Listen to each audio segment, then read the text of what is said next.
Welcome back, everybody.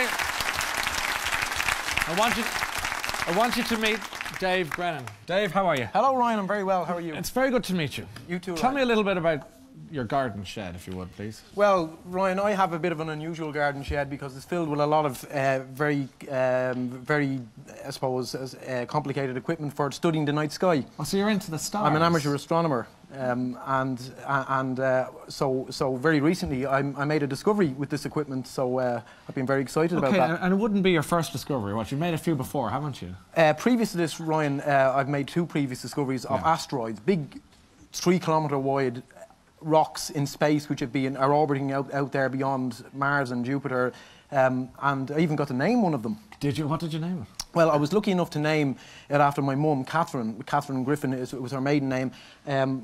Herself and my dad, sitting here beside me, were instrumental in, let's say, encouraging my interest in astronomy while I was a young man. So it was great to be able to have this 3-kilometre wide memorial stone in space because my mum passed away in 2004. I'm sorry to hear, but that's a lovely memory. Every time you look into the night sky, you can think of your mum. Her up there, It's named, there she goes. Cool. And then what? More recently, what was your discovery? Well, more recently, Ryan, I discovered a supernova, which is effectively the death of a sun, perhaps a bit like our own, a lot larger. And if it were our sun, or anything like ourselves living on planets around it would also kind of perish. So I suppose I spared a thought for these people. Maybe if there was beings living around this planet.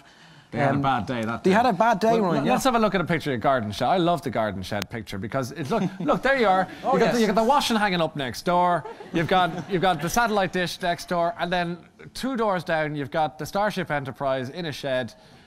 Sorting out the world's problems. Ryan, I've heard it described as a Star Shed Enterprise. Star Shed Enterprise, that's even. And who's the woman there beside you? That's my lovely wife, Carol, who's very supportive to me. And in this, I suppose, endeavour.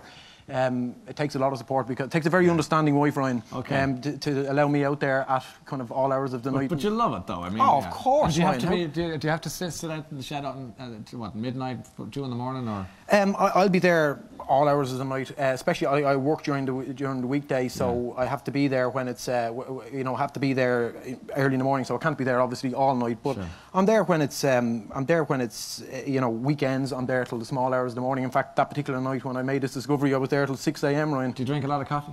A lot of coffee. Well, thankfully, my wife brings all that out to me, so I don't have to worry about it. You're a match made in heaven. Absolutely. Listen, well done. It's lovely to start. Ryan, I just want to say my other colleague, Dave MacDonald, recently made a discovery of a new star, whereas mine is the discovery of the end of a star. He's discovered effectively a new star orbiting another thing. So I think congratulations to him and Renora for that as well. To both of you and all the stargazers. It looks like you're having great fun. There's a lot of us. Well, thanks for coming in to see us tonight. Ryan, Dave, ladies and gentlemen, good man. Like that.